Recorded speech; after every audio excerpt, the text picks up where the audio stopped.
শোনো একটা হাদিস, আবু দাউদ শরীফের হাদিস। হজরত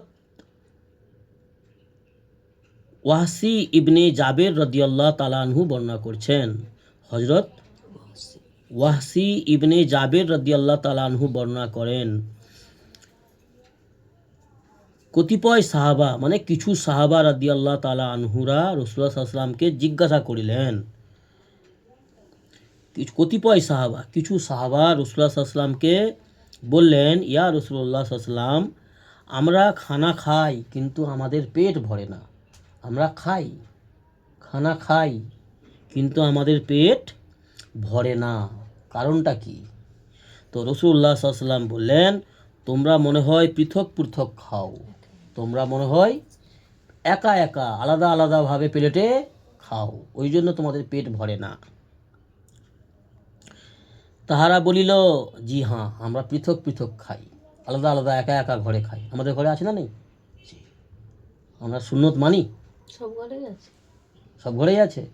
সব ঘরে যেদিন থাকবে সেদিন কিয়ামত হয়ে যাবে। যেদিন সব ঘরে এইগুলো হবে, যখন পৃথিবীর সব মানুষ যখন ইসলাম ছেড়ে দিবে, সুন্নত ছেড়ে দিবে, তখন আসমানটা নিচে পড়বে ভেঙে, আর সূর্য ওঠা বন্ধ হয়ে যাবে। ভালো আছে দুনিয়ায়, আমি খারাপ বলে সবাইকে খারাপ মনে করলে হবে? তুমি খারাপ বলে, আমি খারাপ বলে, তুমি সুন্নত মাননি বলে আমি মানিনি বলে কি সবাইকে খারাপ বললে হবে নাকি? আছে, তো তোমাকে আমাকে মানতে হবে, চেষ্টা করতে হবে। তো কি বললেন সাহাবারা? বললেন, জি হ্যাঁ, আমরা পৃথক পৃথক খাই। তো রাসূলুল্লাহ সাল্লাল্লাহু আলাইহি ওয়াসাল্লাম বললেন, তোমরা এক জায়গায় একত্রিত হইয়া আল্লাহ তাআলার নাম লইয়া খানা খাও, তোমাদের খানায় বরকত হইবে। আবু দাউদ শরীফের হাদিস। পৃথক পৃথক খাওয়া এটা সুন্নত নয়। সুন্নত হচ্ছে একটা প্লেটে, একটা খাঞ্চাতে একটু কমসে কম দুজন, একটা প্লেটে একটা খাঞ্চাতে কমসে কম দুজন, তিনজন, চারজন। ঘরে যদি তিনজন চারজন মেয়ে মানুষ হয়, বৌড়ি আর শাশুড়ি করে মেয়ে, তিন চারজন যদি থাকে, তিন চারজন একটা খাঞ্চায় খাও। যদি ছেলেরা দুজন তিনজন থাকে, একসঙ্গে খাও। হ্যাঁ বাবু, ছেলেরা দুজন নেই, আমি একা মানুষ, পুরুষ মানুষ, তাহলে আমি একা খেলাম। আর যদি আমার নাতি থাকে, পোতা থাকে, তাহলে আমি তাকে নিয়ে বসে খেলাম। জি, সেরকম তোমাদের ক্ষেত্রেও তাই। জি, একা একা খেতে নেই। ইব্রাহিম নবী এই সুন্নতটা চালু করেছিলেন। ইব্রাহিম নবী প্রথমেই সুন্নত চালু করেছিলেন, একা খেতেন না, কাউকে না কাউকে সাথে নিয়ে খেত। যদি নিজের আপনজন নাও হয়, বাইরের লোক, যে কেউ অপরিচিত লোক যদিও যেত, তাকেও বলতো, ভাই এসো আমার সঙ্গে খানা খাবে, এসো, ডেকে খাওয়াতো, একসঙ্গে বসে খেত। জি, তো আমার নবী সাল্লাল্লাহু আলাইহি ওয়াসাল্লামের সুন্নত। জি, তো পৃথক পৃথক খাওয়া, এতে কি হয়? শয়তান সামিল হয়। আমরা জানি না, ইসলাম বুঝি না, তো সুন্নত তো আমরা জানতেই চাই না, মানবো কিভাবে? জানার দরকারও মনে করি না আমাদের মুসলমান সমাজে।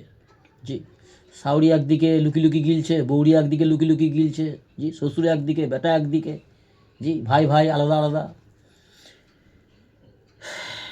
এক প্লেটে খেলে সুন্নত জিন্দা হবে, মোহব্বত জিন্দা হবে, ঘরের সমাজ নিজেদের যে সব মোহব্বত অন্তরে পয়দা হবে। জি, কিন্তু আমরা তো সুন্নত ভালো লাগে না আমাদের সমাজে মুসলমানকে, ওই জন্য তো আল্লাহর মার এসেছে দুনিয়ায়। প্রত্যেক সংসারে পেরেশানি। জি, সংসারের সন্তানরা অবাধ্য কেন হয়? জি,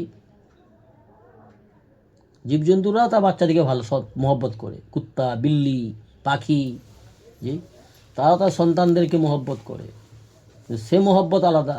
সেই রকম আজকালের মানুষের সমাজও ঠিক তাই। বলে আমার ছেলের জন্য আমি জান দিয়ে দেবো, আমার ছেলে কিচ্ছু হতে দেবো না। জি, আমার সন্তানকে যদি স্কুলে মাস্টার মারে, শাসন করে, অন্যায় করলে, ভুল করলে, ভাই মাস্টারকে যে আবার চোখ রাঙিয়ে আসে, মাস্টার মশাইকে, শিক্ষককে, মাদ্রাসায় শাসন করলে তাকে আবার যে তার গার্জেন যে চোখ রাঙিয়ে আসে, বাচ্চার গার্জেন। তো সন্তানকে এত ভালোবাসে, সন্তানকে বেদিন বানিয়ে দিচ্ছে, জাহান্নামের পথে ঠেলে দিচ্ছে মা বাপ, দাদা দাদু, দাদি, নানা নানি, মহব্বতে। দিন শেখায় না তো, দুনিয়া শেখাচ্ছে, এত মহব্বত। মহব্বত অতটা করো যতটা প্রয়োজন, আর মহব্বত ওই রকম করো, ওইভাবে করো যেভাবে বাচ্চাদেরকে, সন্তানদেরকে, পোতাপতিদেরকে জান্নাত পর্যন্ত পৌঁছানো যায়। দিনের ইসলামের শিক্ষা অর্জন, শিক্ষা জ্ঞান দেওয়া, দিনের তালিম দেওয়া, একে বলা হয় মহব্বত। আল্লাহর সঙ্গে পরিচয় করে দেওয়া, রসুল আসলামের জীবনীকে শোনানো, রসুল আসলামের সুন্নতের ব্যাপারে জানকারি দেওয়া এবং রসুল আসলামের আল্লাহর হুকুম, রসুল আসলামের সুন্নতকে কীভাবে মেনে চলবে সেই জন্য প্রচেষ্টা করা, এটা ঘরের গার্জেনদের কর্তব্য, মা বাবার কর্তব্য, দাদু দিদার কর্তব্য। তা না করে আমরা এই দুনিয়ায় ব্যস্ত, দুনিয়া পরচর্চা গীবত নিয়ে পেরেশান। তো বাচ্চা সুশিক্ষায় শিক্ষিত হবে কি করে? বাচ্চা সুন্দর শিক্ষা পাবে কোথা থেকে? শয়তান গ্রাস করে নিয়েছে, এক একটা ঘরকে শয়তান পুরো একদম গ্রাস করে নিয়েছে। অর্থ আছে, সম্পদ আছে, রোজগার অনেক আছে, কিন্তু আল্লাহ সংসার থেকে শান্তি কেড়ে নিয়েছে, মহব্বত কেড়ে নিয়েছে।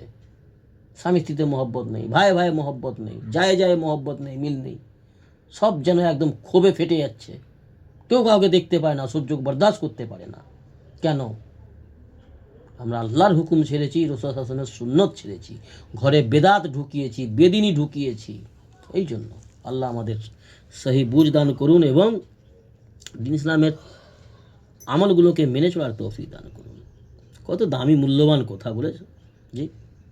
পৃথক পৃথক খাবে, পেট ভরবে না, শয়তান সব।